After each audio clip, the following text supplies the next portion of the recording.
took the words right out of my mouth, Ron Allen. Thank you. I was just fixing to do that. I talked to the coach earlier this evening, and of course he was his usual upself.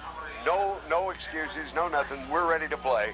But I know you've been around a ball club, and I know that after last Friday night's ball game, a couple of the players were nicked and bruised and banged up. How are they physically? A lot of them are bruised and banged up in various ways. The most serious of concern would have to be Robert Godino with a deep thigh bruise, and also Dennis Bird, who came into last week's game with a back problem and was limited last week. But both of them appear to be okay.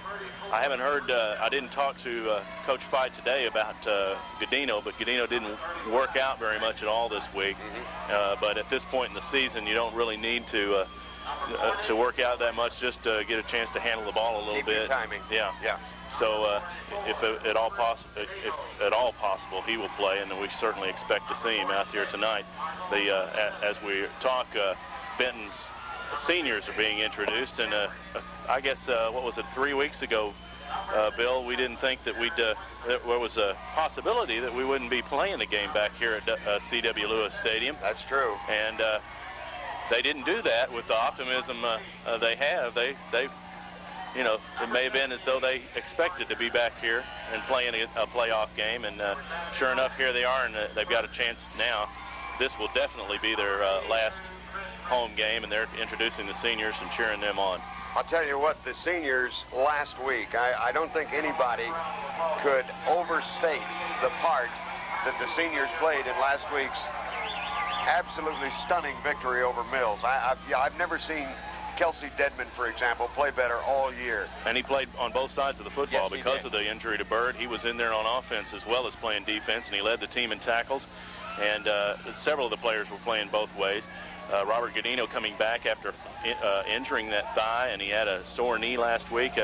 It was a courageous effort, and really one of the most impressive late drives that you'd ever want to see was that drive to the winning field goal. I was thinking earlier this evening, as I was driving down here, when they got the football on the 6, I said, well, they're 94 yards away, and they've got 5 minutes and 40-some or 50-some odd seconds to get there. Yeah. I don't remember exactly the words, but it was something to that effect. Yeah.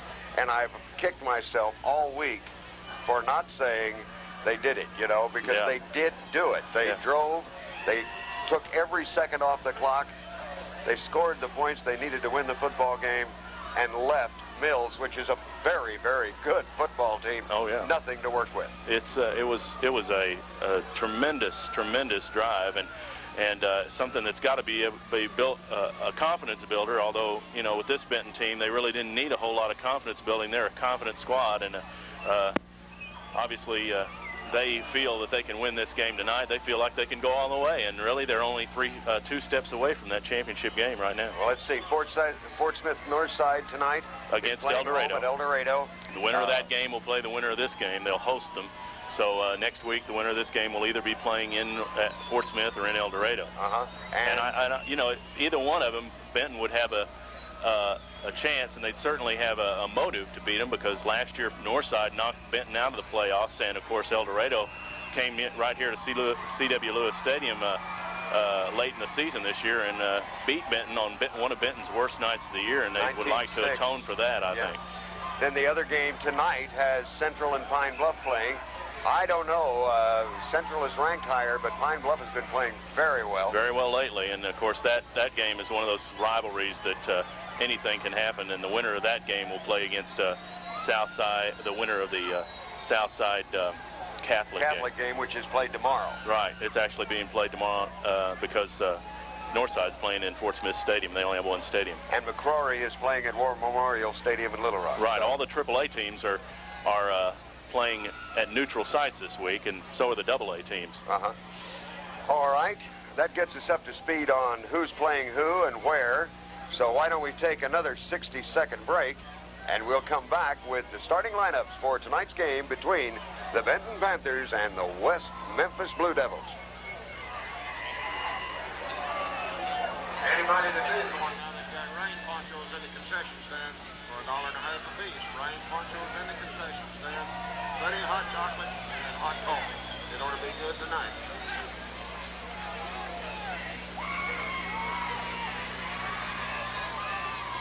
The captains for tonight's ball game.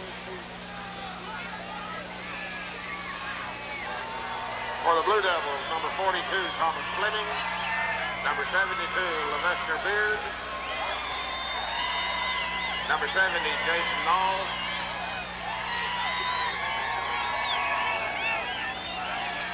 For the Panthers, number 61, Michael Teague. Number 82 is Chris Ramsey. 57, Aaron Windsor. And number 32 is Brett Mills. And the seniors are the co-captains tonight.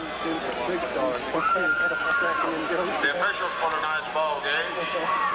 The referee, Harold Martin. Right now, the teams are meeting in midfield to decide the coin toss. Captains out there for the Panthers are, can you pick them up? Looks like the seniors, all the seniors are out, but the main ones are Brett Mills, Aaron Windsor, Michael Teague, and Chris Ramsey. And for West Memphis, it's Thomas Fleming, Levester Beard, Eric Clark, and I can't see who the other one is. Benton has won the toss, and they have deferred to the second half.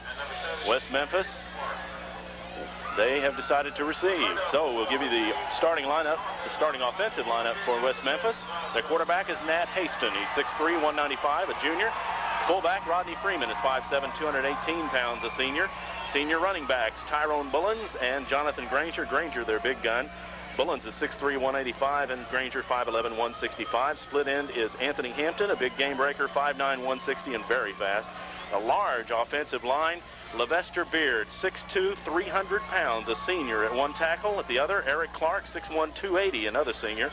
The guards are Ty Barnes, 5'9", 245, a junior. Lorenzo Parker, 6'1", 240. He's a sophomore. In the center is Darren McCollum, 6', 235.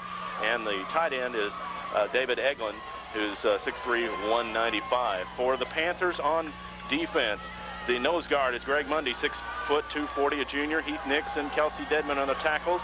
And the defensive ends are Will Connell and Aaron Windsor. The linebackers, Bill Lincoln and Roger Barker. The corners, Shane Smith and Cliff Phillips. Strong safety is Rodney Wright. And the free safety is Jake Goheen. The same starting defense Benton's pretty much gone with the entire season.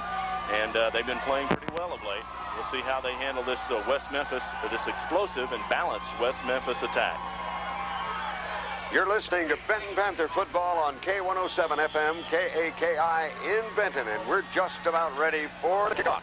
It will be Heath Nix, and he'll be kicking deep to Corey Clay, a junior, back deep to receive for the Blue Devils of West Memphis. This is going to be a honey of a football game. Those of you that couldn't make it out tonight, I'm telling you, it is a gratifying crowd that's here at C.W. Lewis Stadium.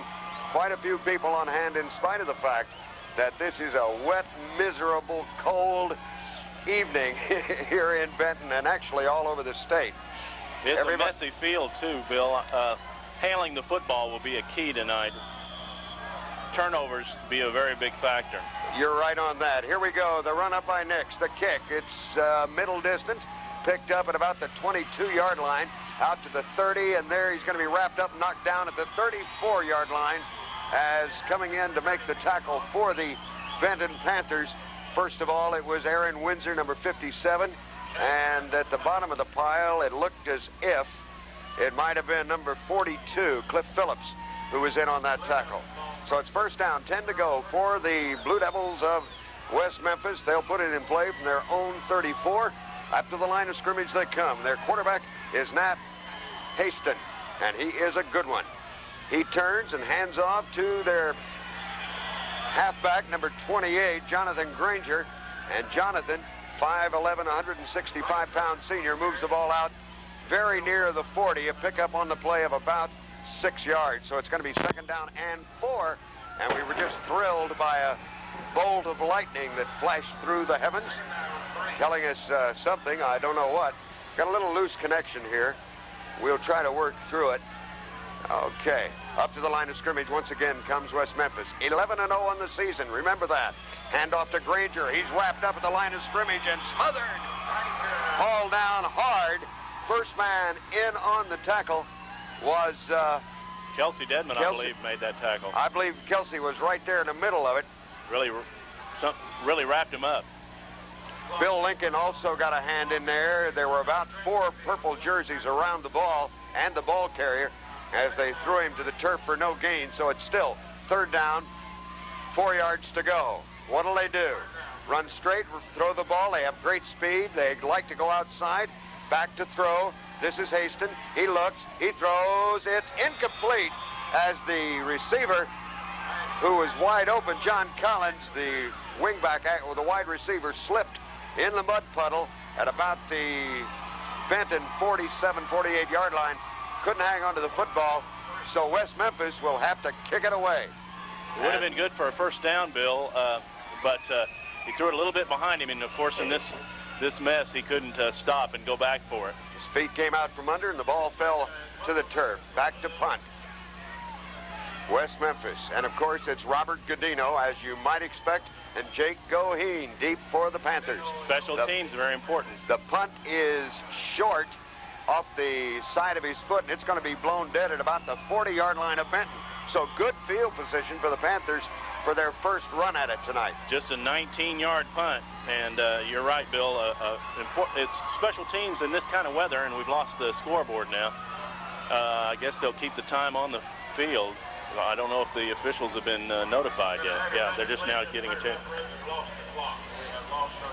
The clock has gone a victim, I imagine, to the elements, wouldn't you say, Rob? I imagine so. Either water in the lines or some of the lightning. So we will be in the dark, literally. The 24-second clock is still, 25-second clock is still working. Yeah. But that's the only thing that is operable out there this evening. I think one of the officials has a clock. We'll just see if they decide to go to that. We're going to have a delay here for a little bit. Yeah, they're having a little conversation down there. So let's pause for 60 seconds, and we'll be back after they get it ironed out with more Panther football. It'll work now. Running on down.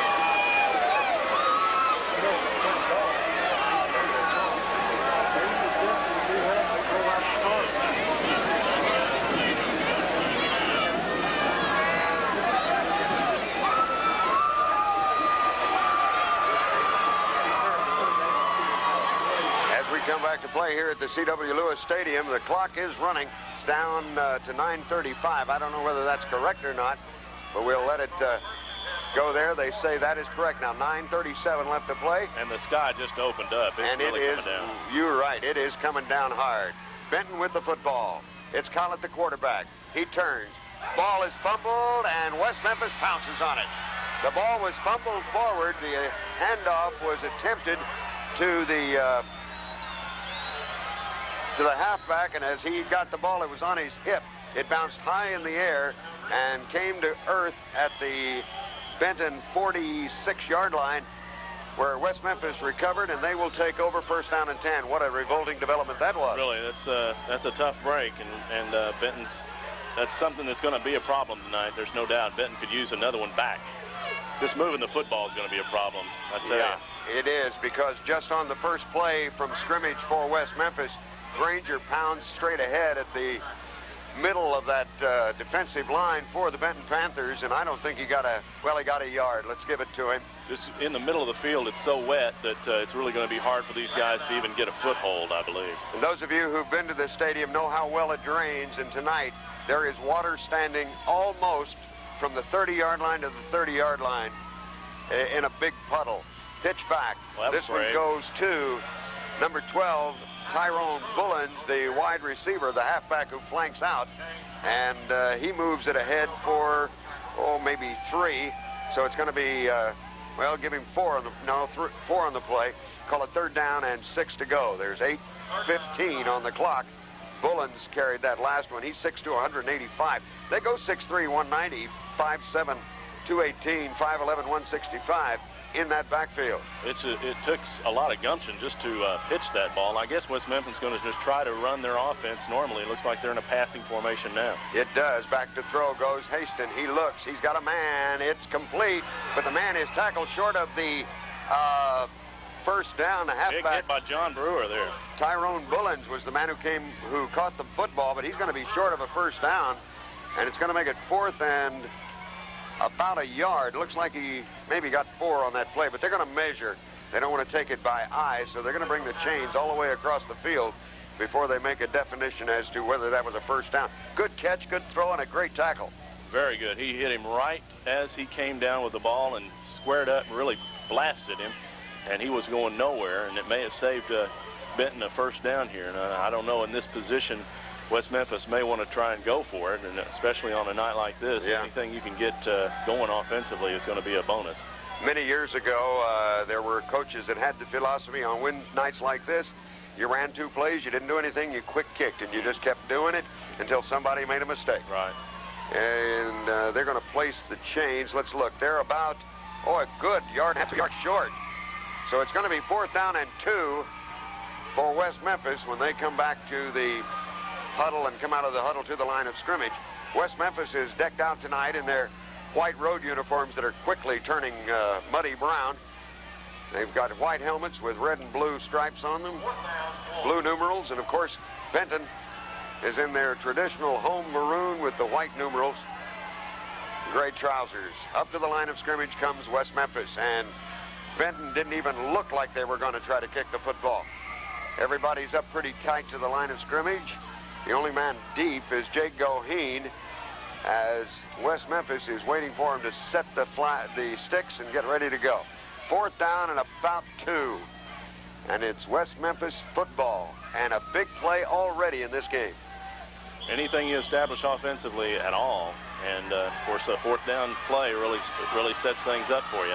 Here we go. Turn a handoff to Granger. I don't think he got it. He ran straight into Kelsey Dedman, and Kelsey Dedman just took him out, just flat knocked him down.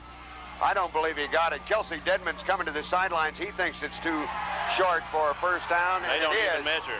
The referee says no way, no first down. So once again, that Benton defense that's been so valorous all year long comes back and stops West Memphis on a 4th down and 2 situation in plus yardage. So the Panthers have the football right back. And really, they didn't lose a whole lot of yardage, only 3 yards on the exchange. That's right. They sure need to hold on to the ball now.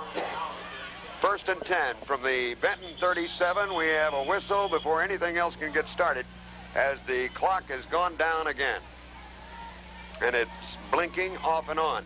So once again, we've had a lightning bolt that struck within the vicinity, and it seemed like almost contiguous to the lightning shot, the lights on the scoreboard went out. So while they get that figured out, we'll take another. I think they just decided, Bill, to let the official keep the time. The back judge is going to keep the time.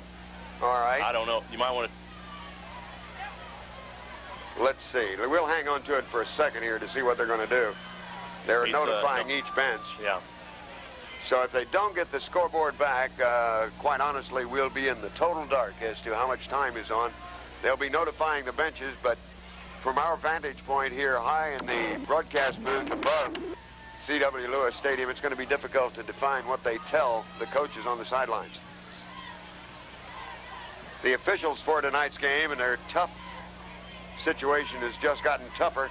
The referees Harold Bartlett, the umpire Mike Matlock, linesman is Lewis McCullum, the line judge is Cotton Cothran, and the back judge is Robert McCullum. And here comes the Panthers to the line of scrimmage. Collett, the quarterback, once again, that tight wishbone offense. Handoff is to is that Godino or Jamie Jones in there? Jamie Jones in the football game. Godino, apparently, that leg is kind of bad. He took the first handoff and was victimized by a fumble. So Jamie Jones is in to replace him. Jamie was held to no yardage on that play. Coming into the ball game is Rick Daniel, and Rick will split wide to the right as He will line up as the only outside receiver for the Panthers. Greg Little in there at fullback. Randy Wright got the start there. Greg Little, the fullback, and that, boy, doesn't his numeral look nice and clean at this point. Handoff to Little, straight ahead. He's got 5, he's got 6, he's got 7, he's got 8. He's got almost 9 yards as Greg Little just bulled and bashed and pounded his way out. He just rode right behind Sam McCampbell. There, and I think he got 10. Somebody first down. Tony Hester was there too, the right tackle. He just ran off that side and just kept going. He's got 10 yards on the pickup, so it's a first down and 10 for Benton. First down of the evening for either team. That may be key, that fullback dive. And there it goes again, straight up the middle. And on the carry, doing a great job is Greg Little, and Greg pounds it all the way out across midfield inside the 45-yard line at about the 42 or 3. Boy, he's very keeping close both to a hands, first down. keeping both hands on the football, and again, 2 plays and 2 10-yard gains, looks like, because the sticks are moving. And he went right out behind Dwight Everett, and who is that playing on the other side of Dwight down there? Is that Kelsey or is that Bird? That's Dennis Bird. Dennis Bird back in the ball game. Dennis doing a good job. Another first down. Another 10-yard pickup for the Panthers. Here's a handoff now to Godino, and Robert is thrown. That's Shelnut, I believe. Is that Shelnut? Kurt Shelnut on the carry, and Kurt is thrown right at the line of scrimmage. No gain on the play. Shelnut came into tonight's ball game with 924 net yards on the season. He needs just 76 to become the second Panther to rush for 1,000 yards this season. And it's well within his capability to do so. But look at it rain. Holy cow, look at it rain, and the whistles blow. And now the officials want a timeout as we have an equipment repair going on to one of the Blue Devils down there at the line of scrimmage. And the ball is just, it's gleaming, it's so wet. Oh boy, is it wet. And They're it asking is for another one. really, really pouring. DJ Pitts, the big 6'2", 180-pound senior tackle, had something all meshed up in his face mask, and they've cleared that out. No gain on the last play. It's 2nd down and 10. And let's see what comes out of the magic hat of the Panther offense. Collett, straight ahead to Greg Little, and Greg pounds it out for maybe 3. That time it looked like everybody in the defensive line was just waiting for that play, didn't it? It's been the only play that's worked so far for the Panthers, and they were ready for it that time. Tony Hester leaves the ball game, and replacing him is Kelsey Dedman in the offensive line of the Panthers this time. 3rd down and 8 yards to go. 5:11. The clock's working again, by the way. I don't know whether you noticed that. Handoff is to Shelnut. Shelnut squirts through. No, that's Jamie Jones. Jamie Jones squirts through, picks up maybe 7. It's going to be 4th down and 2 or 3. We'll have to wait to where they spot the football. Jamie Jones on the carry. And you're right, Jamie just wrapped it up and ran with it, didn't he? 4th down and 2 from the 36-yard line of West Memphis. Watch Greg Little again. Greg Little, number 43, is the fullback. Of course, with Kelsey in there, they may just try to follow him. He's working on a man who's a bunch smaller than he is. Let's see how it works. Almost an offside, but not quite. Now the ball is snapped, and we get a whistle, and I think West Memphis was offsides, and that's going to cost him 5 if it was. It'll be interesting because West Memphis was it is against West Memphis. The man who came up and got in the way was defensive end Wade Allen, number 31. He made 2 jukes into the line of scrimmage, and he got caught on the second one. So that's a 5-yard gift. Moved the ball to the 31-yard line. Call it 1st down and 10 to go for the Benton Panthers. I tell you, Bill, on a night like this, you normally think of offensive disadvantages, but really with a team like West Memphis who depends defensively on quickness, it's really got to hurt their team more than their defensive team more than anybody out here on the field tonight, I believe. I believe you're right. Here we go. Up to the line of scrimmage comes the Panthers once again. Collett turns, hands to Jones. Jones is trapped in the backfield and ridden down hard. Maybe lost 1 or 2 on that one. So it's going to be 2nd down, and let's call it 11. 2nd down and 11. Loss of 1 by Jamie Jones. The band club would like to say a special thank you to Jerry Tolan, the owner of Dependable Sanitation, for handling the trash pickup for the concession stands here at C.W. Lewis Stadium. Up we come. Panthers to the line of scrimmage. Clock is working again. It's down to 3 minutes and 41 seconds left in this first quarter. Collett with the call. Collett with the give. Collett looks, and he throws right into the hands of a West Memphis defender who could not hang on to the football. He was trying to get the ball out there to... I think it was Drew Yoakum, the tight end. I think it was Drew. Yeah, you're right. Now he turned where I can see his number. They run sideways. I have a hard time picking up that number. Well, I'll tell you, that was a well-thrown pass, but the guy Yoakum was covered. He did get a good grip on the ball, and that's an encouraging sign. Godino back in now. Jamie Jones goes to the sidelines. They're playing so tightly up against Jake Goheen out here on the wide side that if he could make a move, and he could get by this cornerback, I believe. We whistle the ball dead again. And once again, we're going to have a lot of this tonight, I think, Rob, don't you? Yeah. Because of the conditions. It slacked off a little bit. It's raining hard, but not as hard as it was 5 minutes ago. Here we go. Panthers ready to put on. Here's blitz, full-out blitz. Godino with the ball, and Godino is wrapped up and smashed as he ran directly into the middle linebacker, Alan Reel, 6'2", 180-pound junior linebacker who had a running start at the line of scrimmage and really stuffed up the play. So with 3 minutes and 15 to go here in the first quarter, the Panthers will have to get rid of the football. The ball is at about the 32-yard line so far on this season. Chris Ramsey, the kicker, has averaged 34.6. If he can get it dead inside that 10-yard line, it might dig in like a 9-iron shot tonight. Here's the punt. It's away, heading for the sidelines, curling back, takes a bounce, and just trickles over the end line. Just barely trickled into the end zone for a touchback, and the Blue Devils will get possession at their own 20. But that's a good place for them to start. Really, field position is in a game with these kind of conditions is a major factor.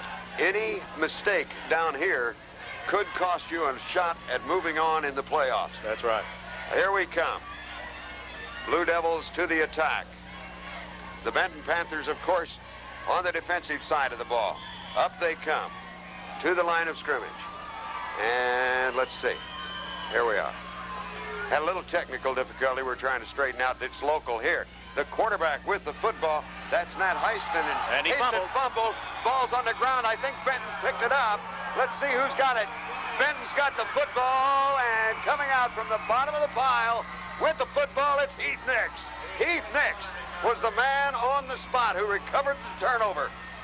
Heston had made about 11 yards on the play, and as he was hit in the secondary, and I believe Jake Goheen laid the lick, the ball came loose, and Heath Nix was the man who was there to gobble it up for Benton. So just what you were talking about. Yeah. And they're right back where they were when they left off. They're at the 31. First down, 10 to go for Benton from the Blue Devil 31. Handoff to Godino. He pounds off 2 or 3, gets maybe 3 yards, depending on where they say his forward progress was stopped. We'll have to wait and see where they mark the football. Looks like they're marking it about the 29, so it'll be a pickup of 2. I guess I've watched too much pro football in my lifetime, because he was certainly deeper than that, but he was knocked backwards, and I guess they say that counts. I don't know, but nonetheless, we'll just watch it as they go. Pick up on the play of 2, second down, 8 yards to go for the Panthers. Collett leads them out once again. Gets in behind the big center. Turns, hands off, 2.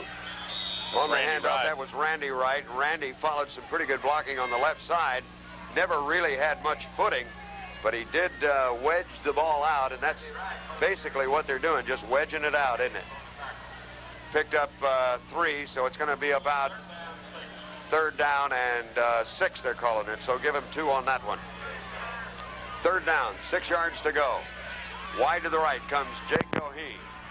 Collett, the quarterback, looks over the defense. Now he looks around at the line of scrimmage. Once again, a full-out blitz. Handoff is to Kurt Shelnut. He bounces off 1 and 2. Can't bounce off the third, and is hauled down after a loss of 1 yard on the play. Kurt never really got going. He bounced off a couple of people, but there was always a Blue Devil right there to hit him on the next roll, as it were, and he lost about a yard on it. Call it 4th down and 7.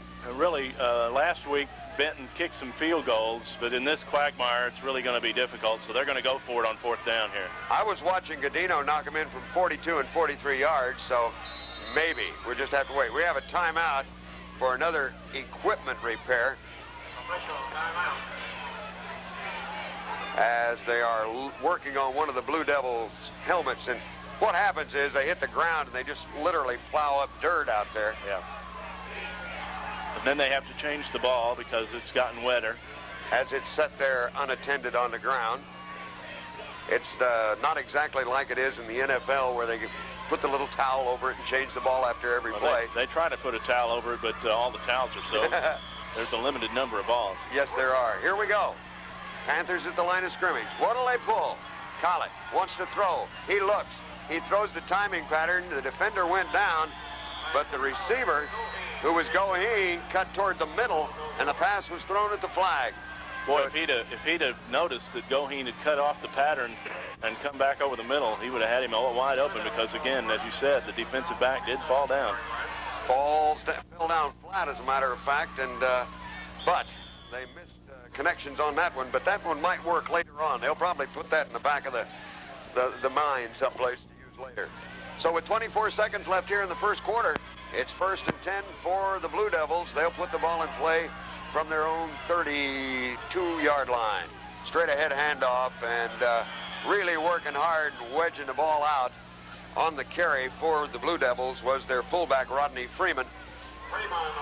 Rodney picks up 3. He's 5'7", 218 pounds. Built kind of like a fire plug, and that's just about the way he ran that time. And he may become an important factor for West Memphis.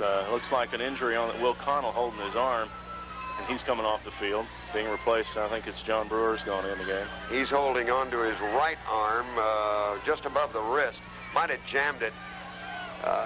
We'll have to watch and see what they kind of ministering they do on the sidelines to him.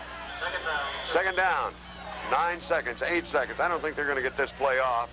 We'll tell you right now that after 1 quarter of play here at C.W. Lewis Stadium, the score is Benton 0, the Blue Devils 0. We'll be back in 60 seconds.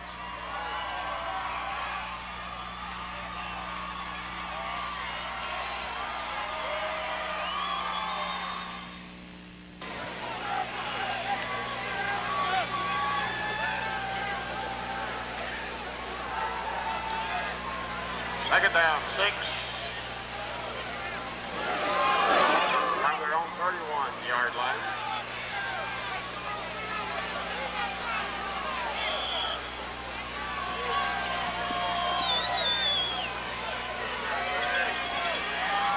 As we come back to play, the handoff goes to the halfback. He squirts through into the secondary. He may be gone all the way. Tyrone Bullens, it's a foot race. He's going to go all the way. Tyrone Bullens goes from the 32-yard line. That makes it a 68-yard run for Tyrone Bullens of the Blue Devils. He made it through the line of scrimmage, got a block, squirted loose, and then it was a foot race.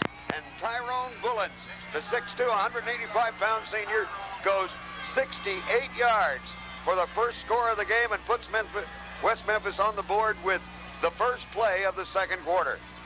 Wow, 68 yards for Bullens at 11:48 of the second quarter. Now, will they go for 2 or 1, Rob? It looks like they're teeing it up. It was their first down for West Memphis as well. A big play for them.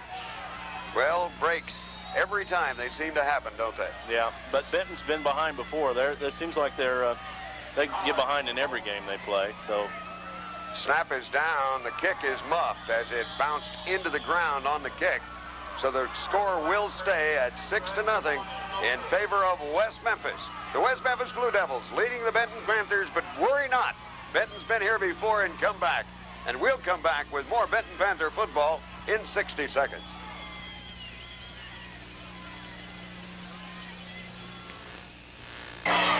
Phillips, Cadino, and Jones deep for the Panthers.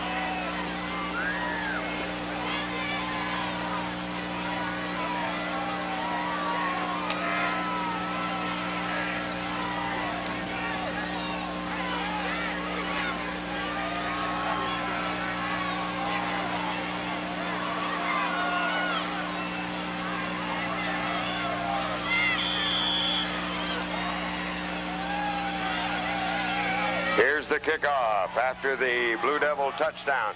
It's taken back there, and Who got the reception? Is that Bill Lincoln? No, it's Massinelli, Michael Massinelli?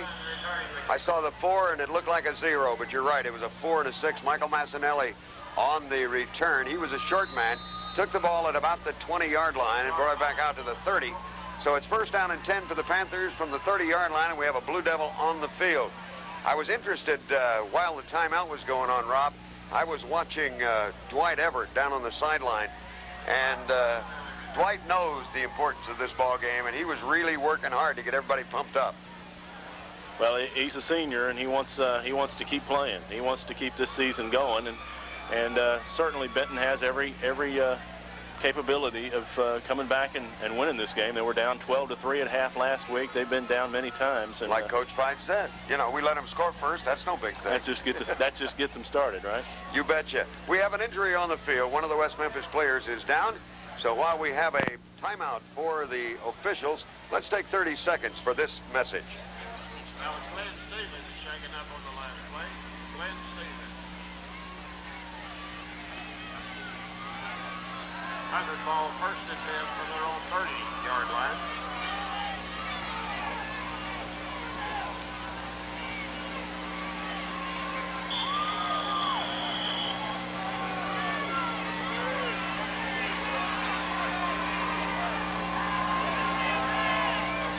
Here's the handoff. It goes to to Shelnick. Kurt bounces off one tackler, cuts it back toward the middle, and picks up 5 out to the 35-yard line. Made amazing move, spin move in this mud, I tell you. Kurt Shelnick is an amazing back. He's Mr. Dependable, you know. It really is. Doesn't do anything doesn't do anything very flashy. He just gets the job done. Here we come. Benton trailing by 6. 11:04 to play here in the second quarter. Panthers on the handoff fake. Collett wants to throw. Now he pulls it in, wants to run, and he gets it out very near the 40-yard line. He's going to be about a foot short of a first down, but we'll have to give him a pickup on it of only 4. But, boy, you can't get much. You couldn't. They're going to measure this, Bill. They need to get just beyond the 40-yard line for a first down, and he's right on the 40-yard line. The ball is straddling the 40-yard line, if that makes any sense. It is right there. They're going to bring the chains in all the way over from the far sideline, or the west sideline here at C.W. Lewis Stadium, as the Panthers are going from north to south here in the second quarter. Right to left on your radio dial. Here comes the mark and the spot and the chain and the stretch, and it's about 6 inches short. I tell you, on a night like tonight, anytime Brad Collett pulls out to pass, he should, unless there is just a wide open receiver, he should probably tuck it up and run it like that. He's done a good job of running the football on the rollouts and things. Got a big first down in the Bryant game a couple weeks ago, and he's capable. So, yeah, go ahead. That certainly would be the wise choice under those circumstances. He ran right by 2 of the defenders who were trying to get their footing to come back to him. And as we speak, it is raining harder once again here at C.W. Lewis Stadium. 10 minutes, 50 seconds left to play in the second quarter. Here come the Panthers. Collett looks him over. He needs about 6 inches, and there's an offside as they tried that running blitz by the linebacker. This time it appeared to be Tommy Fleming, the outside linebacker, and as he got to the line of scrimmage and tried to stop, on his nose he went, made contact 5 yards, offsides against the Blue Devils, and that makes it a first down and 10 to go for Benton, as they will put the ball in play from the 45-yard line. It may be that Benton has the coaching staff may have noticed that West Memphis likes to do that, so they're going to the longer count on those short yardage plays. First down, 10 to go from the 45 of Benton. Handoff to Shelnick. He pounds it straight ahead for maybe 2 as he ran into a whole host of white-shirted football players from West Memphis. He was trying to follow Greg Mundy, who was in the football game playing on the offensive line. Greg now comes to the sideline and smacks Jamie Jones in the helmet and says, way to go. Jamie's just standing over here trying to keep warm right now. Second down, and there's a pickup of 3 on that play, so make it second down and 7 for the Panthers as they spot the ball at the 48. Back to throw is Collett. He looks. He throws right into the hands of a Blue Devil. And coming up to make the tackle as the Blue Devil trying to get his footing was Robert Godino. But the man who made that tackle was the same guy who was just offside, Tommy Fleming. He got back in the way of the passing lane. Collett fired the football, and Fleming stepped in and made the interception. If he'd have had a little bit more touch on that ball, he would have got it to Godino for big yardage, because Godino was behind him. He was about 8 yards behind him, but he tried to throw it in instead of lay it in, and that's one of those times where touch counts. Here we go. It's the Blue Devils' ball now. 1st and 10 from their own 45. Straight ahead smash, going nowhere, and they are right in the middle of Lake Benton right now. It is that, I tell you. Swamp. From the 30-yard lines, and now it's seeping down toward the 20s, actually. And there are wet spots all over this field with standing water. And right now, where the football is being placed, at about the 45-yard line, about a foot short of the Blue Devil 45, it is just a quagmire. Straight ahead handoff with the carry. That was their halfback, Tyrone Bullens. And Bullens is knocked down for, well, no gain or a loss of maybe a yard on the play. Let's see what they put it. Last two plays have been big hits by that interior line of the Panthers. Greg Mundy with the hit there. Heath Nix and Kelsey Dedman have been on it. Those three have led the team in tackles all year. Up we come again, does the Blue Devils to the line of scrimmage. 8:40 and counting in this second quarter. What will they try to do? Pitch out, going wide. This is Granger. Granger is into the secondary, and he slips and falls down. Granger got away, and he was off to the races, and he lost his footing at the Panther 45 and went down, but we do have a flag on the play. Let's see what it is. Oh, boy, if it's against the Blue Devils.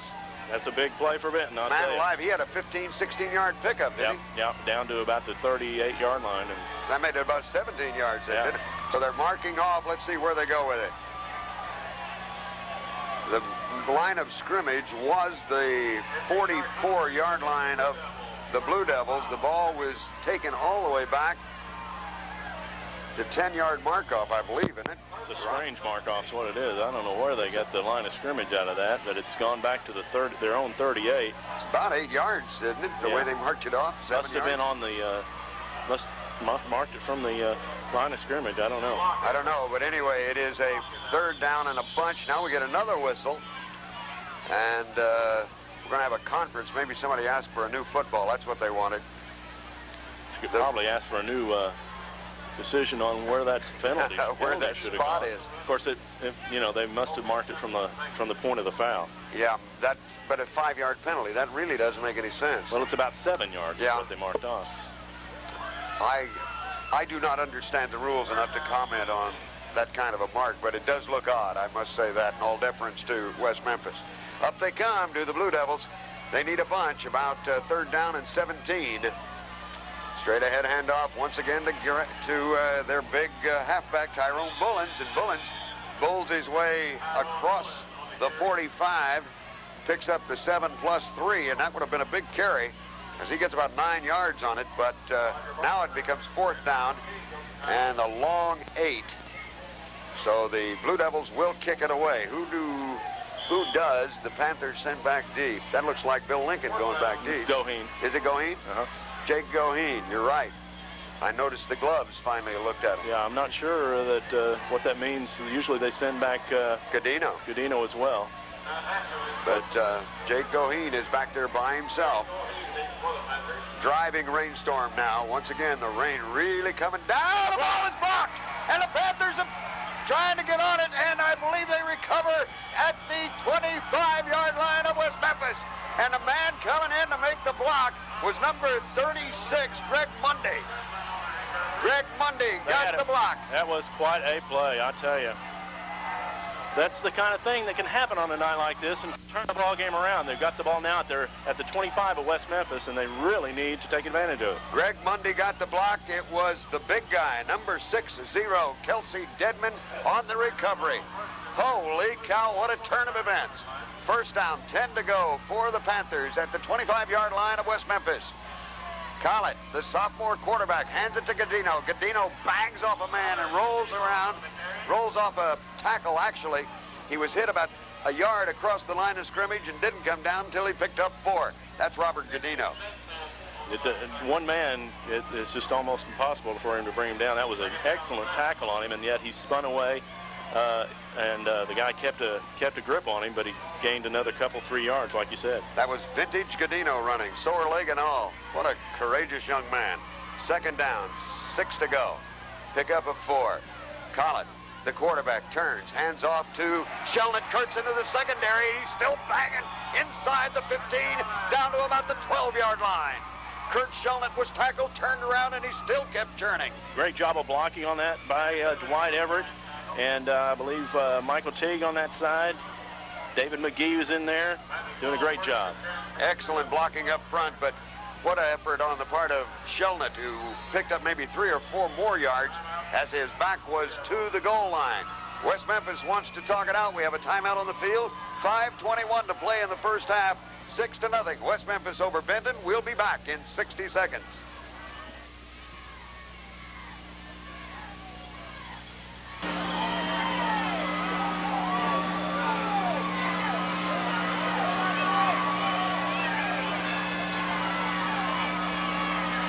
Panther ball, first and 10 from the Blue Devil, 12-yard line. With the sound of the crowd, you know that the Panthers have now moved back to the line of scrimmage, waiting for the referee to mark the ball ready for play. It is Collett, the quarterback, pulling the trigger. Tight wishbone offense.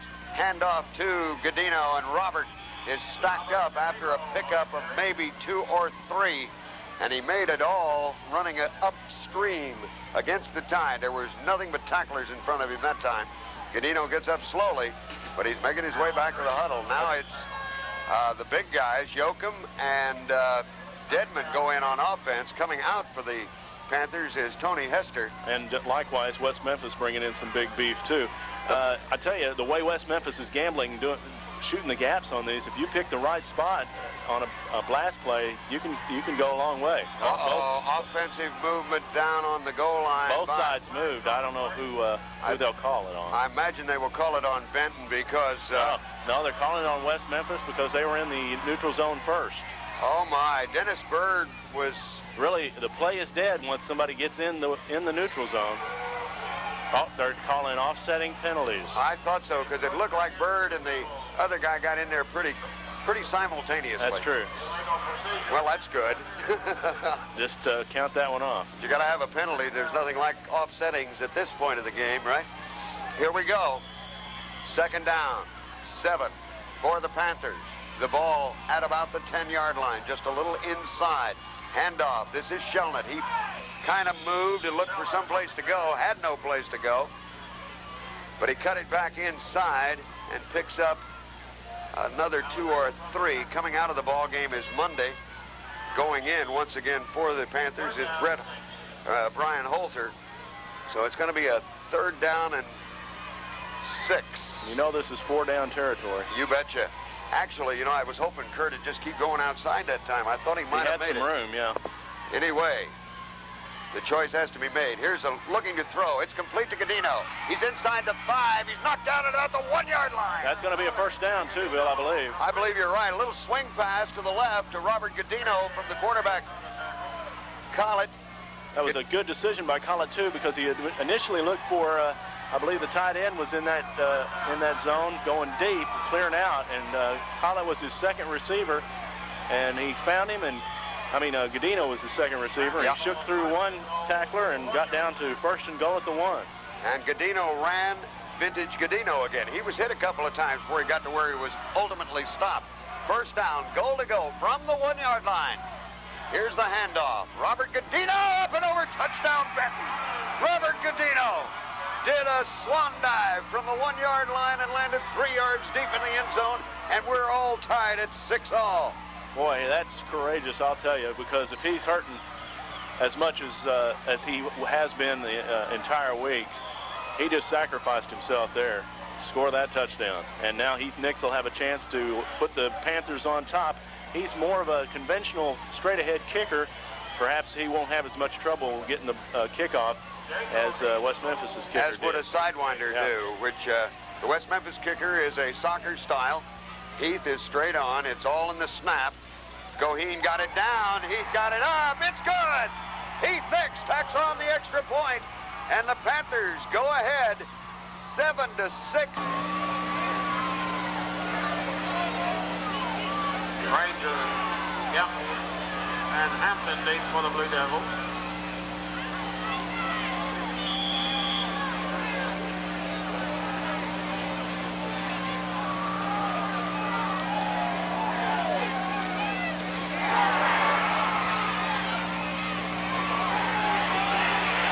Oh my, the kickoff is picked up by Jonathan Granger. Granger has a chance to go all the way, but staying back, staying at home, and playing great defense. Jake Goheen knocked him down at the 37-yard line of Benton, and my heart stood still.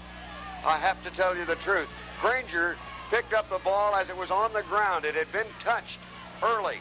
He had to cover the football. The Panthers had a big rush on. He split the middle, didn't get a block, didn't have a hand laid on him. He just found the crease and went with it, and went all the way down to the Panther 37-yard line before he was knocked down by Jake Goheen. 1st and 10. Handoff to Granger. Straight ahead. Off right tackle, and he bangs his way out for 4 or 5 yards. Excuse me, on that carry was Tyrone Bullens. It was Bullens on the carry. Number 12, not 28. 3 minutes, 15 seconds left in this half. The Panthers had just moved into the lead 7-6 when Granger broke up long kickoff return to set the Blue Devils up in pretty good stead on this offensive situation. 2nd down, 6 yards to go. Pick up of 4. This is Bullock again. They almost had him in the secondary. He escaped Greg Mundy and crossed the 30 down inside the 30 to about the 28-yard line. So it's going to be 3rd down and 3, and they too, Rob, are in 4-down territory. They are indeed. I tell you, Greg Mundy's been in West Memphis backfield all day. He's creating some problems for him. Coming out of the ball game is Cliff Phillips. Going in, Adam Wright. Adam, the big sophomore, is in there on the line of scrimmage playing defense. Handoff to number 28, Granger, and he stumbles and splashes and pounds his way across the 25 down close to the 20-yard line. That'll be good for a 1st down for the Blue Devils. It'll be 1st down and 10. Mark the ball at the 21-yard line of Benton. Clock is stopped while they mark it and move the chains. We have 2:19 reading right now. The clock rolls. It was 2:15 rather. Clock rolls and we're down to 2:10 as the Blue Devils break the huddle and come to the line of scrimmage. Their quarterback is Nat Haston. Haston under center. Looks and turns and hands to Granger, and Granger just powers and slides and battles his way across the 15-yard line. Pick up on the play of 7 or 8 yards, and a great job of running that time by Jonathan Granger, the 5'11", 165-pound running back for the Blue Devils of West Memphis. Pick up on the play of 7. It is 2nd down and 3. We're down to 1 minute and 35 to play here in the first half. The Panthers have to rear up on defense. Now is the time.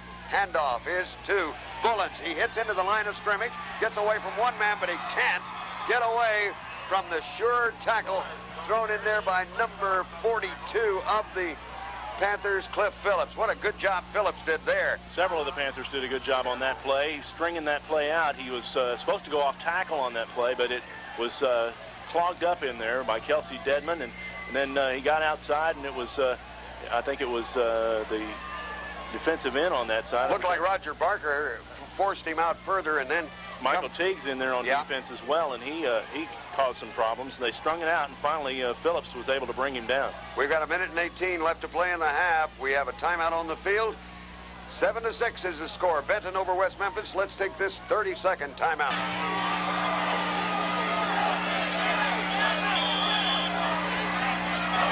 As we come back to the action, we have a 3rd down. 4 yards to go for West Memphis. They're knocking on the door again. This is Granger, and Granger is hammered to the ground as he ran into the waiting arms of I'm waiting to see Shane Smith went low, and Roger Barker caught him high.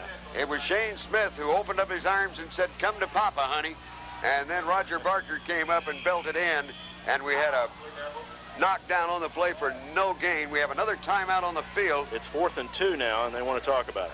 It looks like they're sending in a kicker, it would appear from here. They're sending in 4 new people. Yeah. We got 59 seconds to go. Let's take another 30 seconds for this important message.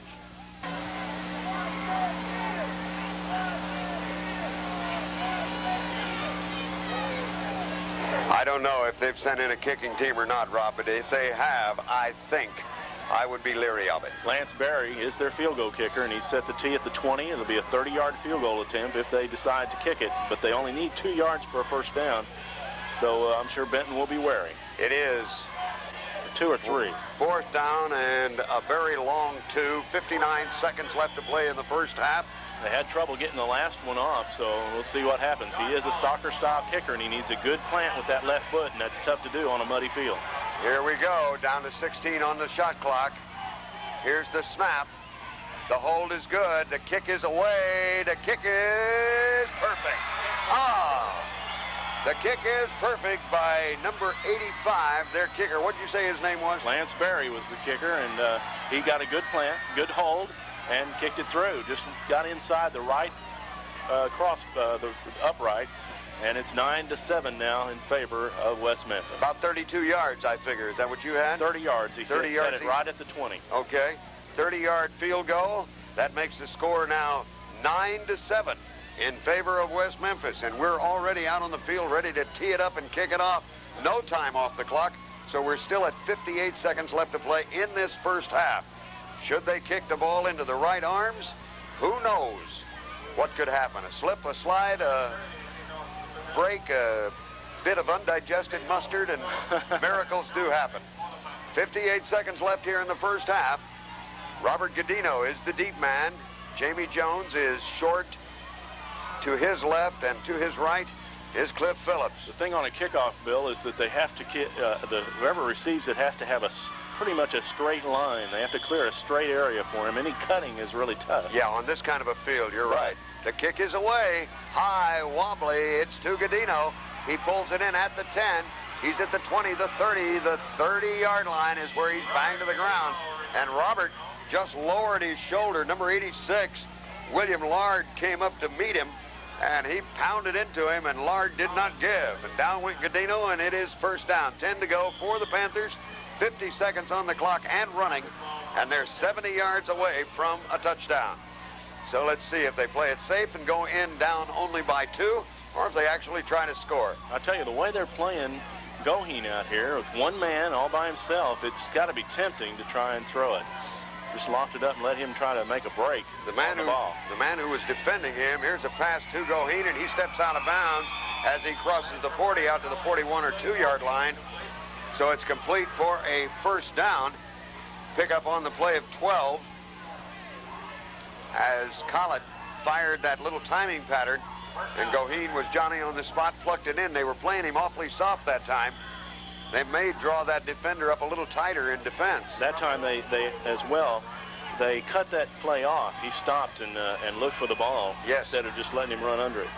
Here is Collett, the quarterback. Clock is running. Handoff to Godino. He's hit and spins. Gets out of one man, but he can't get away from the second. And Robert is knocked down right at the line of scrimmage, as coming up in on the tackle was number 86. That's William Lard again, and that's the end of the first half. We've played 24 minutes of football here at the C.W. Lewis Stadium, and after the first half of play, it's the West Memphis Blue Devils 9, the Benton Panthers 7. We'll be back with halftime in 90 seconds.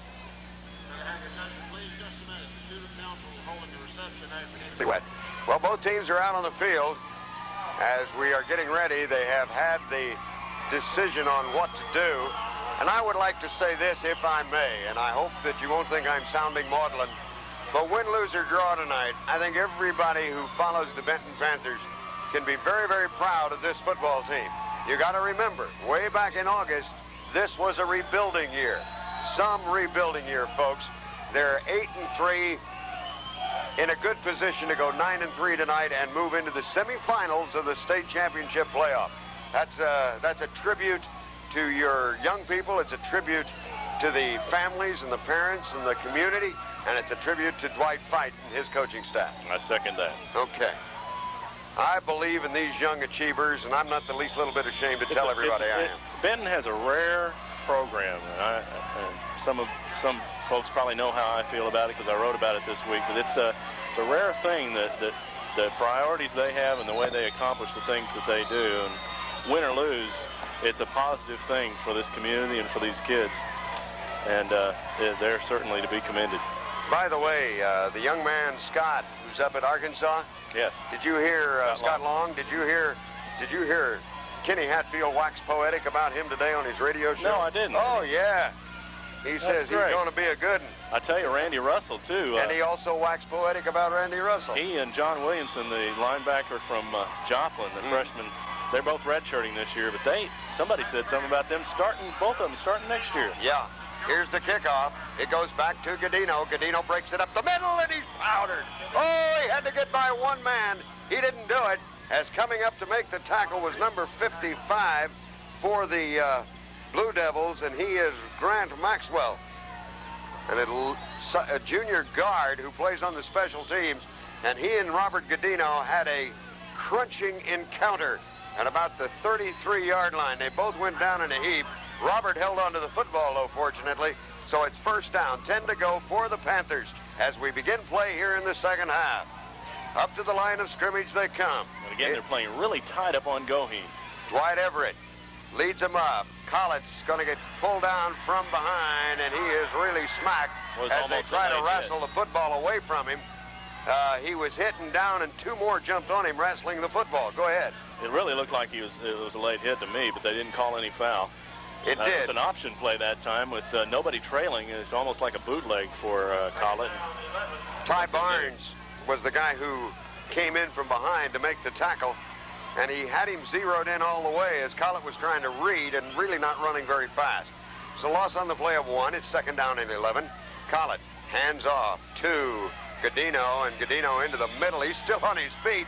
This guy over here, the official on this sideline, blew the whistle, and Robert was still running toward the sideline. He wasn't going forward, but he was still running. He picks up 3, make it second down now, third down and 8. 3rd and 8 for the Panthers.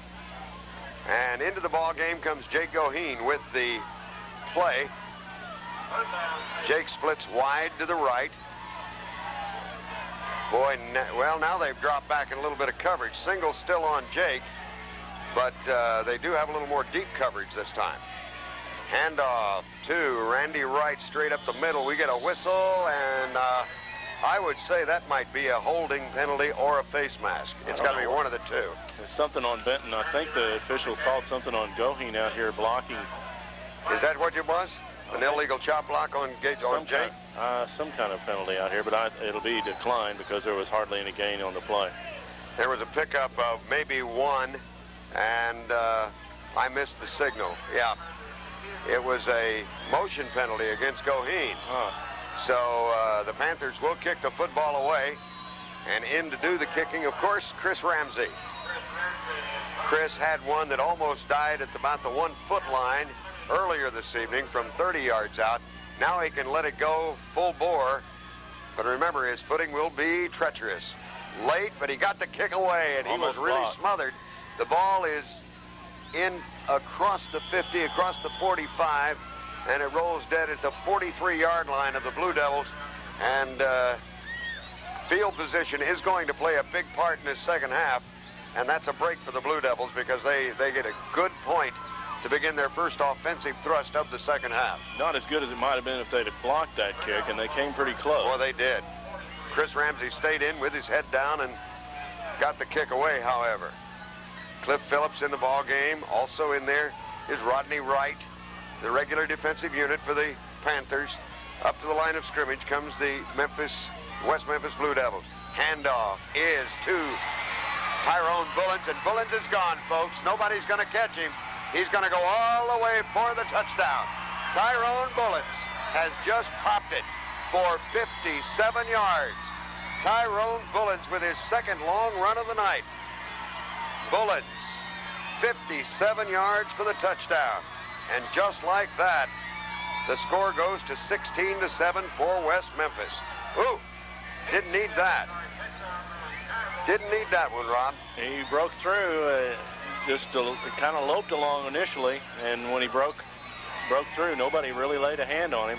The only guy who had a shot at him was Rodney Wright, and Rodney just could not catch him. He had a fair came from angle. all the way across the other side of the field and had an angle on him, but if he had an angle on him to catch him about the 3, and by that time, Bullens had a head of steam out. He did get a hand on him, but it was a little too late that time. So looks like probably West Memphis will try for 2 on this extra point. now we've got a timeout on the field. So with a timeout on the field and the score reading 15 for West Memphis, 7 for the Panthers, let's take 30 seconds for this announcement.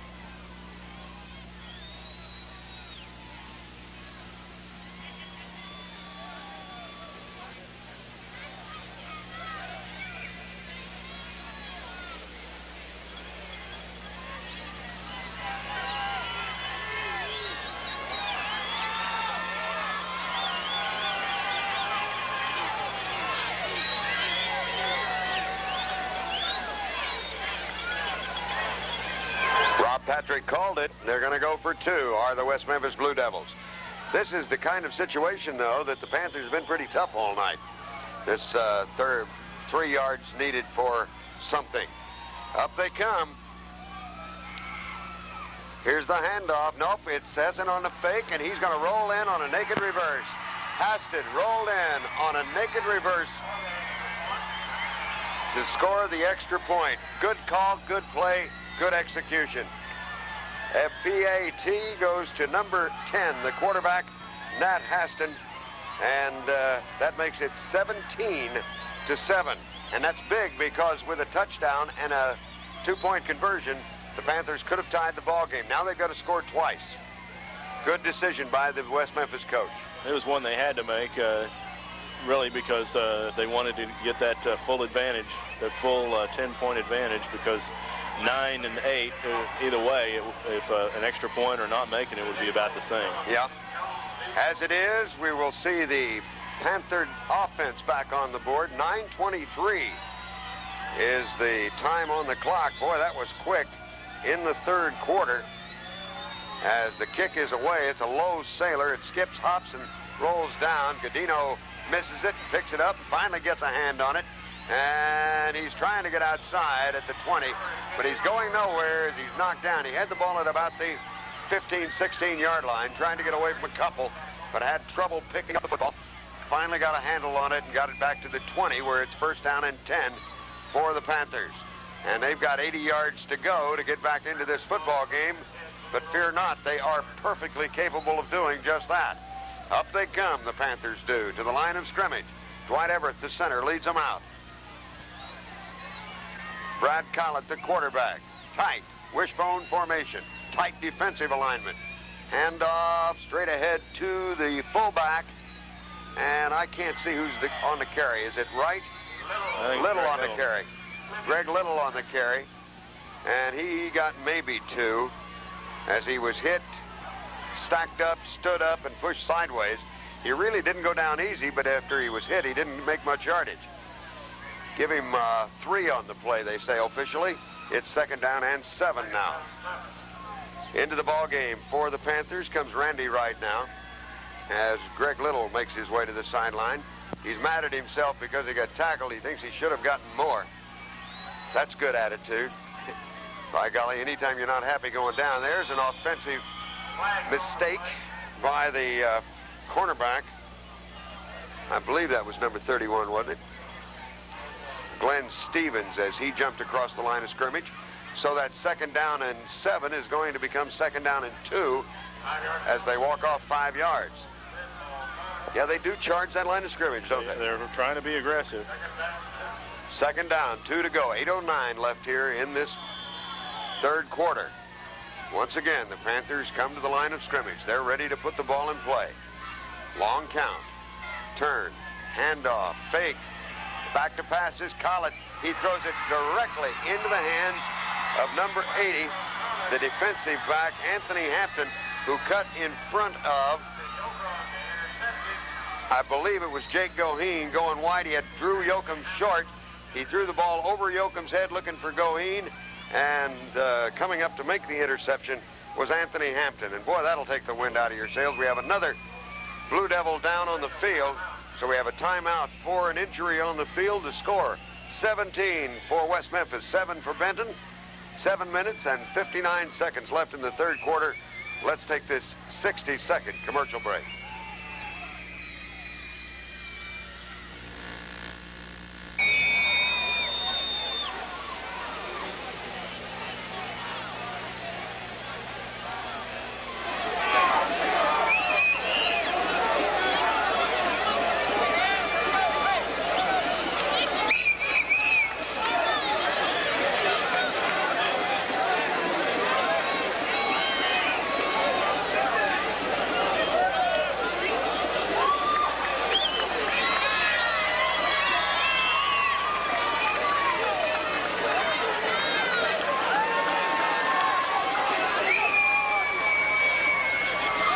Severely the young man is injured out there, Rob, but he is having to have assistance to get off the field. It looks like he might have hurt a knee.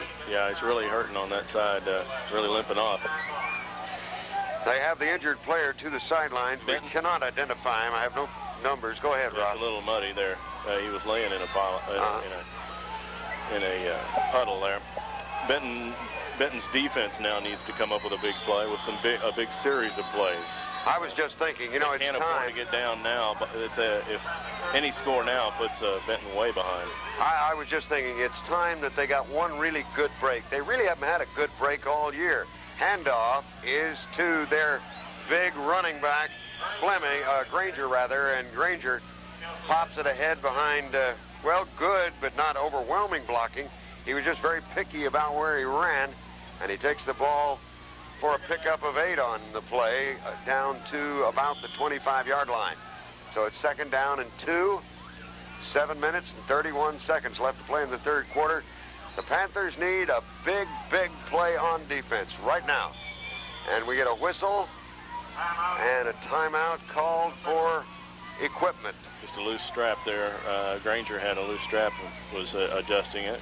And now they're going to call for a dry ball, or a relatively dry ball. As dry a ball as they can find. You know, last week I was trying to remember, did we have any other time last week where we had a mouthpiece not in that cost a penalty? Other than that one time, I don't believe so. That was a big play in that football game, too. Turned out to be, it did. All right, everything is straight. Back they come. Do the Blue Devils. Handoff is to Bullens, and Bullens slipped through arm tackles of 2 and finally is overwhelmed at about the 25-yard line. And I don't know what that was, do you?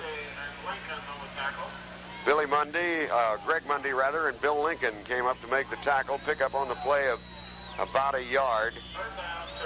3rd down and 2, 3rd down and a long 1, short 2. Adam Wright's back into the ball game. He replaces Rick Daniel, who comes to the sideline. Extra defensive lineman there. Big guy gets down in the middle. What will they pull? Straight ahead handoff, and diving across, looks as if he got enough for the first down, was Jonathan Granger, the senior running back. It's going to be close. It will be they're close. Marking it. The wide official had it a little further upfield than the close official, and they're going to probably have to measure it. They've got a spot. I think they're waiting for a dry ball. It's 4th down and less than a yard. So now, but West Memphis being in 4-down territory, they naturally will go for it at this point. And I don't know whether I'd take a chance on a handoff here or not. We'll wait and see. No better time for a defensive stand than right here. And boy, there was a pile up in the middle. Really submarined. They gave it to the fullback Freeman, and he submarine got through there. I don't know where they're going to mark this. Looks like they're going to mark it a little short. It does look short. They mark it where his knee went down, where the line judge marked the ball. And saying he didn't get his forward progress. The West Memphis coaches are really upset. Yes, they are, and so are the West Memphis players, and the Benton players are pointing toward the other end of the field, the north end of the field, like it's their ball. It's a matter of where his knee went down. He may have squirted forward after his knee touched the ground, and they're marking it where his knee went down. It's hard. It was hard to tell because there was a pileup there. Here's the stretch. Let's take a look. It's going to be so close. I mean close, folks. Oh, Lord, it's not even close. It's a yard short. Not as close He as lost a yard. He lost a yard. Holy cow. Well, the West Memphis coaching staff will blame that on the mark, but it's up to Benton now to make that count as something. But you don't know anything because the man went low trying to submarine. He could have gone down any time that he was squirting through that hole. That's true. No doubt about it. And the officials are a lot closer to it than you and I are. That's true. And the West Memphis coaches, too, as that matter of fact. I mean, the referees to the West Memphis coaches. Yes, certainly. We get a whistle and a timeout called by West Memphis. The score is 17 West Memphis, 7 for Benton. We'll be back in 30 seconds.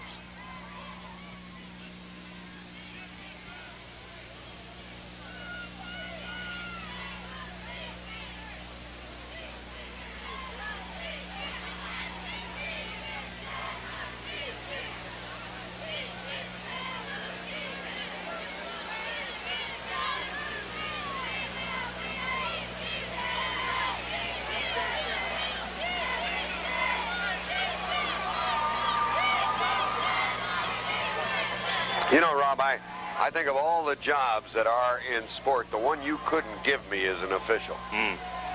Not much winning. They don't have the ability to root for a color. They've got to, you know, color of a uniform. They've got to root for the game itself. Here we go. They've broken the huddle. Now we've waved off again. What do we want, another football? I don't know what's going on down there now. They had marked the ball ready for play, spotted it. 5 minutes, 38 seconds left in this third quarter. Another equipment problem. West Memphis has had several of those tonight. Looks like their shoulder pad straps keep coming loose. I don't know why that would be. How many brands of shoulder pads are there? Well, there's enough. Are there? There's a... Every time they maybe do they're that, water soluble. every time they do that, they have to change the football also because it's sitting out there getting saturated. Here we go. 1st and 10 for the Panthers. Ball at their own 23-yard line. And fake the handoff, give a handoff, and I think the ball popped loose. Let's see who comes out from underneath with it. Apparently not. Benton maintained, but no gain on the play. As getting up off the bottom of the pile. Kenny Gardner's in there. No, somebody's down and hurt for the Panthers. We have an injured Panther on the football field, and he's having a hard time getting up. I think the ball was loose, and Dennis Bird came up with it. I believe you're right. And I wouldn't swear to it, but I think that's Shelnut, who's trying to get up, and he cannot. And they're out there working on his left ankle. Let's wait and see, not speculate, as Kurt sits on the ground and gets a little help from the trainers. We'll be back with more Benton Panther football here on FM 107 KAKI in Benton after this 60-second commercial timeout.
Shelnut to the sideline. Jamie Jones is in. Here's Collett to throw. He fakes.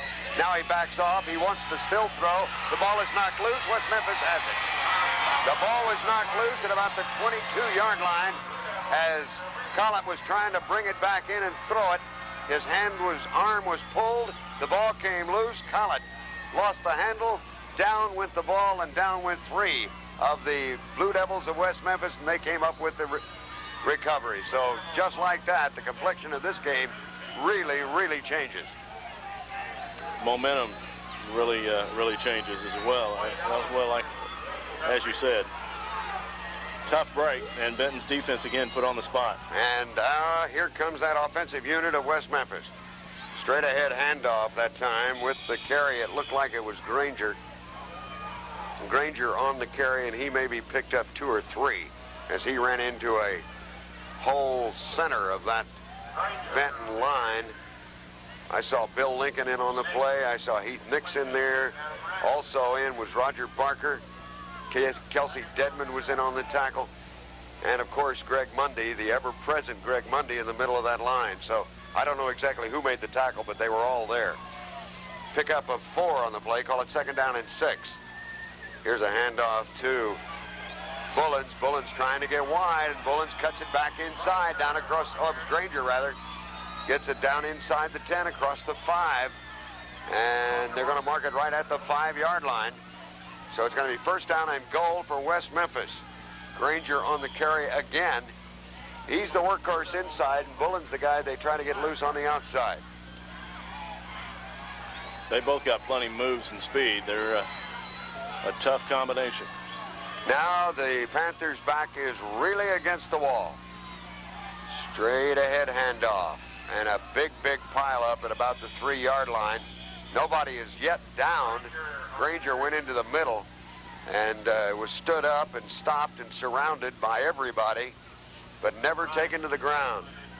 Pickup on the play of about 2, call it 2nd down and 3 to go for a touchdown. It's a huge offensive line West Memphis has. It's actually bigger than Benton's, and Benton's is behemoth. Benton's line is big, and West Memphis is just bigger, that's all. Here we go. The quarterback turns, hands the ball off, and knocked down in the secondary on a super tackle by Bill Lincoln. Was the ball carrier, and if he turned around a little bit, I could see who his number was. I don't know whether it was Granger or Bullens. It was Granger. It was Granger again. That time he was knocked back for 2. So now it's 3rd down and 5 yards to go for a touchdown. What a great play by Bill Lincoln. Yeah, clutch play. If they can now hold them on 4th down, they can stay within striking distance. Well, it's only 3rd down, so we've still got to... Yeah, they've got to stop them here and then really dig in, and they may just go for the field goal from this angle if they don't get into the end zone on this play. Here they come. Back to pass is Haston. He throws for the corner. It's incomplete. He had a man open and got the pass to him, but he couldn't hang on to the football. Did a good job with a couple of defenders in his face, Haston did. I think, who was that blitzing in there? Is that Michael Brian Teague? Holter had his arms up, I noticed. Michael Teague playing at that defensive end there. So it's going to be they're going to go for it. 4th down. Goal to go.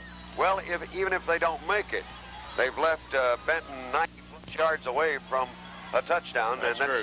Benton hadn't been able offensively to put a drive together yet, which is unusual for them. Usually they have they can put together a sustained drive. This is not the kind of field that, promotes that kind of thing. True.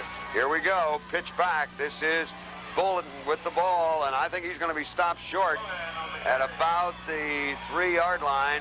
So the Panthers will take over. A great defensive stand by the Panthers, and Kelsey Dedman was the guy who got up from the bottom of that pile.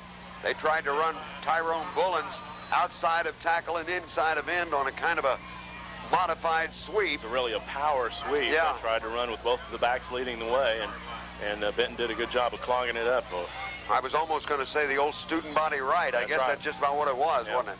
And now it's going to take a monumental effort by Benton to root the ball out from their own goal line. And now the clock is working against the Panthers. We're down to 2 minutes and 10 seconds to play in this 3rd quarter. Still plenty of time if they can get something going here. All right, it's Collett, the quarterback. He turns and hands off to Godino. Roberts out to the 5, the 10, 15. He's out to the 18, 19-yard line.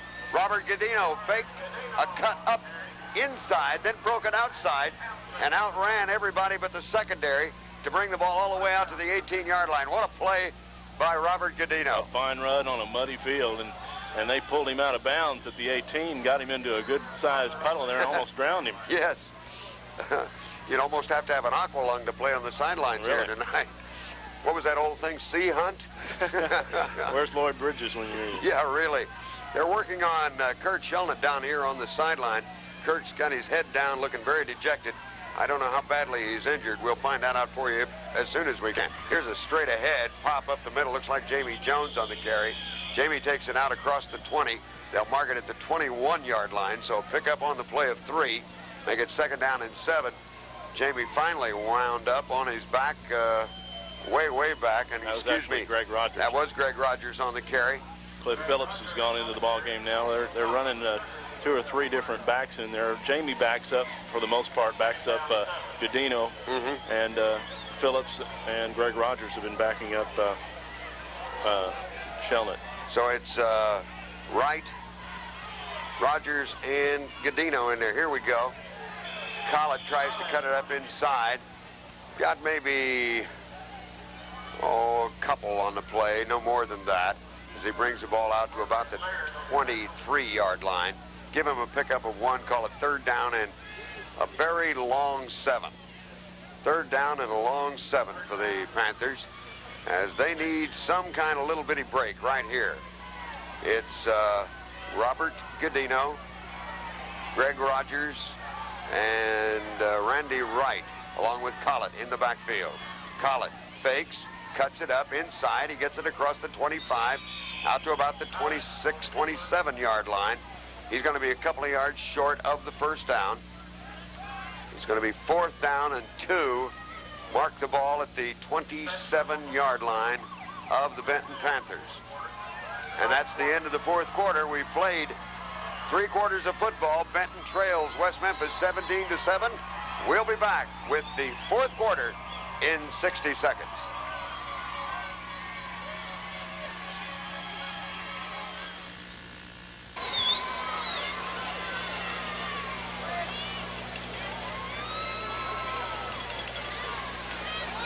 Fourth and 2 from the 27-yard line.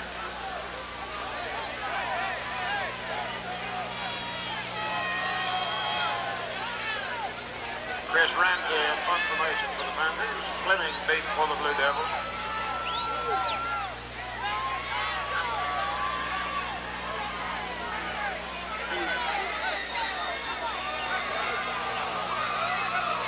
We're ready to begin play here in the 4th quarter of this 4A playoff battle between the West Memphis Blue Devils and the Benton Panthers at C.W. Lewis Stadium in Benton. I'm Bill Powell along with Rob Patrick.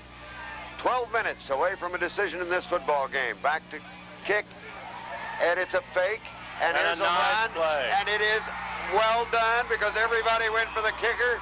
The ball was snapped to number 32, Brett Mills, and Brett takes the ball out across the 40 to the 44-yard line where it's 1st down and 10. Actually, Bill, the ball was snapped short to the blocking back, and he handed it forward. I think that was Roger Barker. He handed it forward to Mills, and Mills ran it for a 1st down. Let's run that one again. Really, that's the biggest play so far for the Panthers on the evening. 17-yard gain. Wow, big play. 1st down, 10 to go for Benton. The ball is at their own 44. Collett rolls left, tucks it in, bangs his way out across the 45 to about the 47-yard line. From the 42 to the 47, a pickup of 5, call it 2nd down and 5 to go. Give them new life. Collett is not afraid to tuck it in and run, and that might be just the thing that springs a couple of the other backs a little open for some kind of movement. He's been working to the near sideline every time. Benton traveling in this 4th quarter from the north end zone headed south. If you had confidence enough to pitch the ball on that option play, there'd be some running room for the halfbacks, but boy, it's a risky play. Straight ahead, quarterback sneak by Brad Collett. He wedges out for another 3 or 4, depending on where they mark the ball down. Brad Collett just took the snap, stood up, waited for the surge, then ran through the surge. Secondary came up and popped him, and Collett comes up limping. So it's going to be 3rd down and a very long one. I will add that for you. As the clock continues to move, we're down to 10 minutes, 25 seconds. Ball is marked ready for play. Out come the Panthers. 3rd down. 1 yard to go. The chant from the crowd, go, Go. Go. Go, Benton, go. Collett once again on the quarterback sneak, and I believe he has the first down. It's going to be very, very close. Maybe a little bit short. He needed one, and he kind of got stacked up behind his own blocking that time. It was coming up off the bottom of the pile was David McGee, who was trying to wedge out that defensive unit of West Memphis. The spot is down, and I don't know. It's very, very close. It's either 6 inches short or right on the money. We're calling it fourth down. They sure are, and they're calling it about a foot short, as a matter of fact. So Collett waits for help from the sidelines. Jamie Jones brings in the play. We're down to 22 seconds on the shot clock. Coming out of the ball game is Greg Rogers, as Jamie Jones goes in to run from the halfback position. It's a wet, soggy night here in Benton, and right now the Panthers need a big play. 4th and 1 from the 47-yard line of West Memphis. Straight ahead, Brad Collett, and he should have gotten enough for the first down, depending on, again, where they mark the football. And you never know, do you, where they're going to mark that football. I think he may have gotten it this time. It's very close. They may have to measure it, but just... West Memphis is cheering like they've held. Now, I don't know what their perspective is, but mine says that it's too close to call no matter where you are. And they're going to bring in the chains. They marked it back further than I thought they would. Yeah, they did. Hold your breath, folks. This is going to be close. Here come the chains. Oh, boy. Benton needs 2 scores, so this is imperative. It really is. With that clock running down, it's all the way down to 9:29. They held by an inch. By an inch. Holy cow, what a spot. By 1 inch, they missed on 4th down on a quarterback sneak by Brad Collett. Now, Benton needs a break. Right at this moment, they need something to happen in that offensive backfield of the Blue Devils from West Memphis to give them that little turnover to get them back in this ball game. Because they trail on the scoreboard, and now the clock will work against them as long as West Memphis has it. There's the ball. It's on the ground. Who's got it? The snap was mishandled. Let's see who came up with it. They're calling second down. Apparently, a West Memphis Blue Devil got in and got the football. Kelsey Dedman was battling, and I mean really battling with Tyrone Bullens for the football, but Bullens had it under him, and Kelsey couldn't dig it out. Loss of a yard on the play. Second down and 11. The clock continues to run. We're down to 8 minutes and 40 seconds left in this game. But again, as Rob Patrick has pointed out so many times tonight, still plenty of time. It's a 10-point difference, so Benton does have to score twice, so they need a big play soon. Here we come. Handoff straight ahead, and that goes to Granger, and Granger is piled up and pushed back. And I think they're going to say no gain or maybe a 6-inch loss on the play. They'll call it no gain, call it 3rd down now and 11. As Kelsey Dedman and Greg Mundy led the surge that pinned Mr. Granger to the ground. West Memphis's main concern now is running that clock, keeping it going. So they're going to keep it on the ground here. It's down to 7:55 as the clock continues to roll down. They're taking as much time as they can off the 25-second clock, and now they want a new football and they've reset the clock at 25. Why would they do that? The clock had rolled down to 7 seconds. Well, that's when they call timeout, I guess they... Do they get a fresh 25? I don't know. Well, yeah, because the clock won't start until it's moved anyway. Yeah. No, he's rolling it on. Clock is underway. That's a break. I mean, that's something they could really use. That is a big break for the West Memphis Blue Devils. Fake, rolling to his right is Houston. He's got some running room. He takes it down to the 45-yard line of Benton, where he's knocked to the ground. He's about 2 yards short of a first down, pick up on the play of 9. So it's going to be 4th down now, and 2 yards to go. 4th and 2, and they've got the first down sign over there, but it is 4th down and 2 to go. 4th down, 2 to go for West Memphis. Big, big play in this ball game as the clock rolls inside of 7 minutes. We're down to 6 minutes and 55 seconds right now. Up they come. The defense digs in. The offense tries to get something going. Handoff to Granger. He's got the first down and more. That's Bullens rather. He's got the first down and more as he takes the ball down to the 35-yard line of Benton.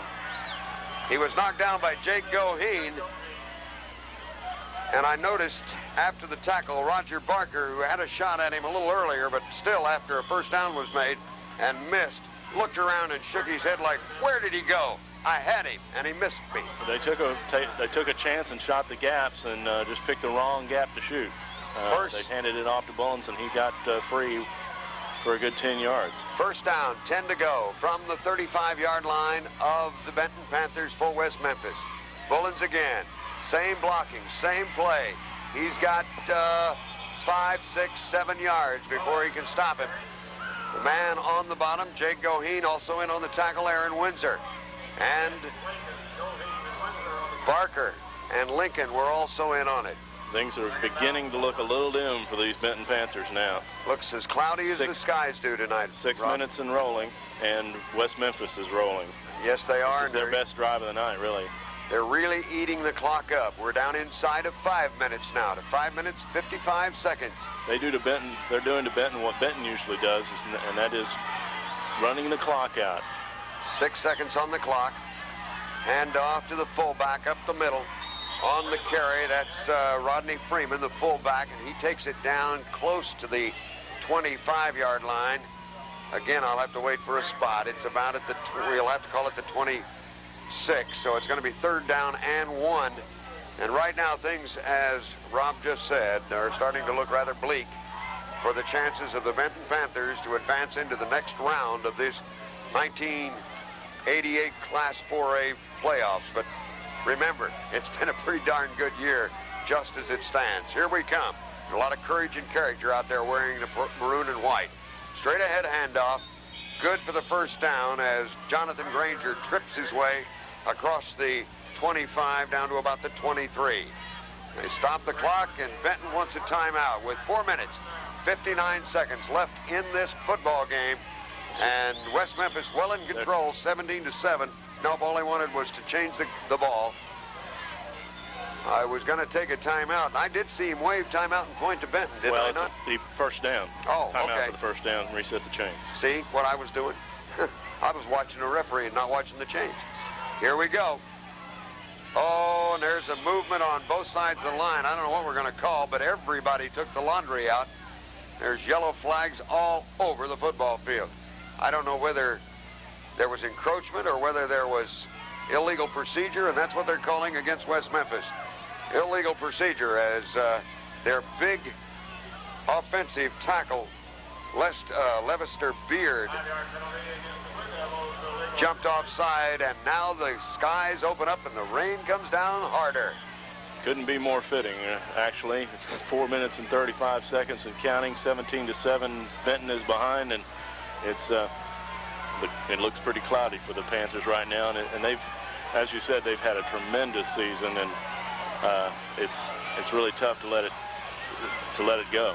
College trying to get him up to get back in a football game. Here's the reverse, and it's going to be stopped. Nope, he breaks away from the tackler, but fortunately there is Jake Goheen, who comes over to make the stop. But I'll tell you what, the man was wide open, and that's the same guy who made that interception a while ago, Anthony Hampton. He was wide open until coming up to lay a lick was Cliff Phillips, and he ran out of Cliff's arms, only to be met by Jake Goheen, but not before he had picked up 10 yards on the carry, or 9, let's make it. Call it second down now and 6. When you're hot, you're hot. No matter what is happening, everything's going right now for West Memphis. Clock is down inside of 3 minutes. Here's a handoff to Bullens, and Bullens bowls his way inside the 20-yard line, close to the 15. Let's see where they're going to mark it. They mark it right at the 15 and pick up a 4 on the play, 5 on the play. It's going to be third down now and 1. And the clock moves inexorably against the Panthers. And if West Memphis should go ahead and take this in or not, there might not be enough time left on the clock for the Panthers to do anything. We're down to 3 minutes and 35 seconds and counting. 17-7, West Memphis leading the Panthers. Very impressive team. The Blue Devils are undefeated for a reason. Yes, they are. Straight ahead pop. Good for the first down. As on the carry, looked to be the fullback Rodney Freeman. Granger got the carry, excuse me. Numbers are getting a little hard to read now with the wet and the mud and everything that's on them. Clock is continuing to roll. There's a first down for West Memphis. They're down at about the 12-yard line, is it, Rob? 12 or 13. 12 or 13, okay. That's hard to tell, too. From the 13-yard line. They're marking it at the 13. It's 1st and 10, 3 minutes left in this football game. There's Granger popping it off the left tackle spot, banging it down for 4 or 5 more. And they're just grinding it out right now. They're not doing anything fancy, just off-tackle slants. And every one of them has been good for 2, 3, or 4 yards, with the exception of that one play that the Panthers were able to throw in the backfield. They ran that reverse, kind of surprised me. They've certainly got big tackles to run behind, I'll tell you. 6'2", 300-pound Levester Beard and 6'1", 280-pound Eric Clark. Big guys. 2nd down, 5. Straight ahead handoff. That's Bullens. And Bullens picks up maybe 2 or 3. But the clock now is down to 2:15 and counting.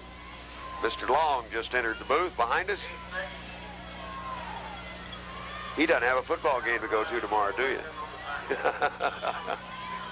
Pick up on the play of 2. So it's going to be 3rd down and 3 now for West Memphis.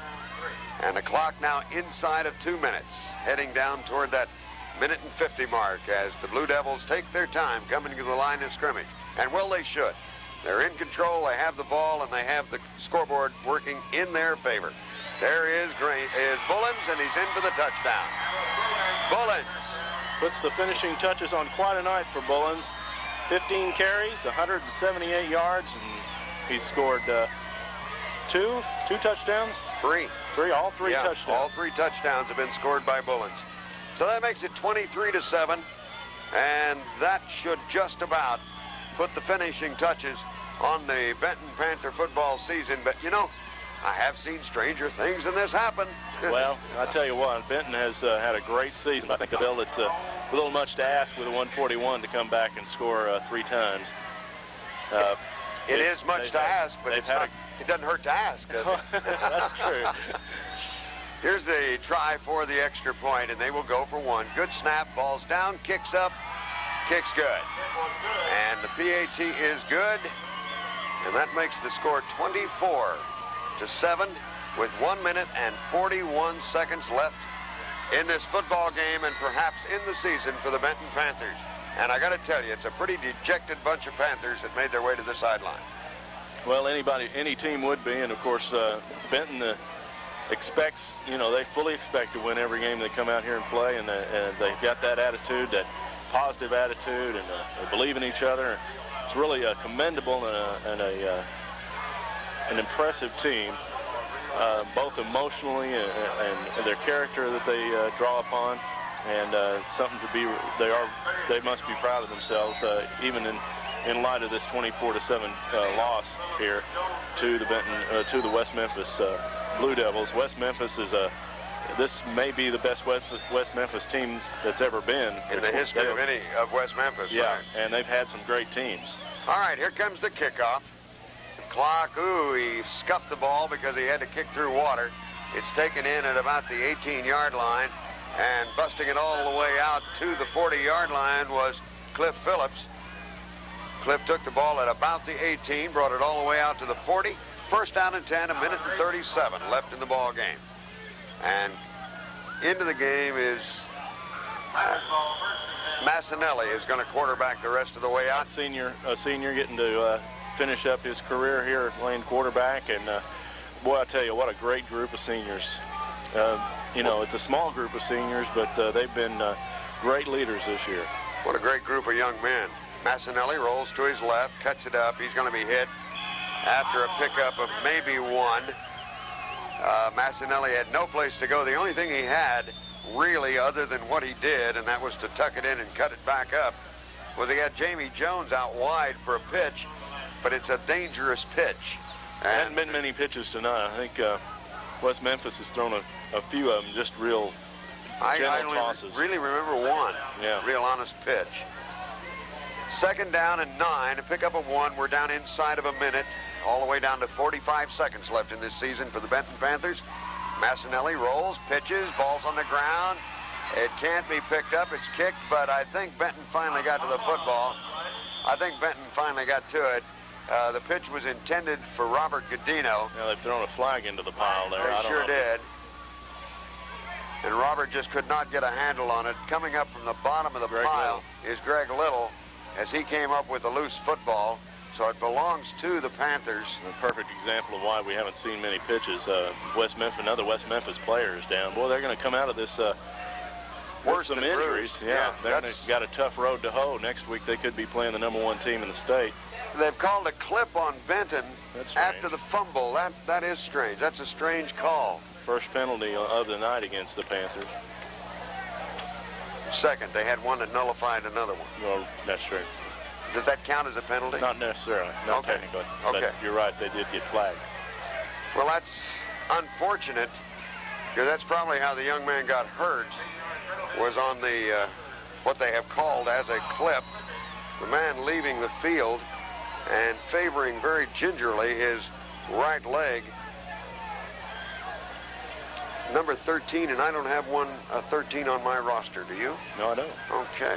I know it was 13, though. Might have been, well, no speculation. We just say that's what it was. 30 seconds left in the ball game, 30 seconds left in the season for the Benton Panthers as they trail West Memphis by a score of 24-7. There'll be a few of these Benton Panther seniors that'll be playing in college next year. You betcha. I think it's safe to say that Kelsey Dedman and Robert Godino and Kirk Shellnut all three have a chance. Dwight Everett and Dennis Bird as well. Maybe others. Maybe others. Handoff straight ahead on the carry. Greg Little, as the clock winds down, that's going to be the final play of the football game. The players now are shaking hands out on the field, and in a show of good sportsmanship and good fellowship, the Benton Panthers walk onto the field to congratulate the victorious West Memphis Blue Devils. And they have to, West Memphis should be commended, and so should the Benton Panthers.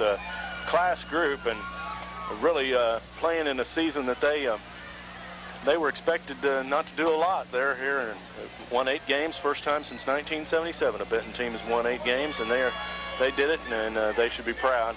And they really are a junior team. Yes, they are. Next year, this Benton team could be a powerhouse. Could be. Hope we're around to watch them grow and get better. 24-7 was the final score. West Memphis has defeated the Benton Panthers. We'll be back with a wrap-up in 90 seconds.